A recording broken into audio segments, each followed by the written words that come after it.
Ladies and gentlemen, Mark Redmond.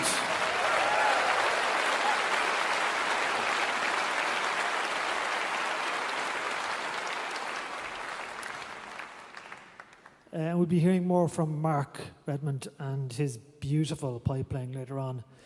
That, of course, was Termin, written for the 10th anniversary of the 9/11 attacks. And Michal is the only person I know, the only composer on the planet I would know who would quote Aaron Copland's Fanfare for the Common Man on the Uilleann pipes.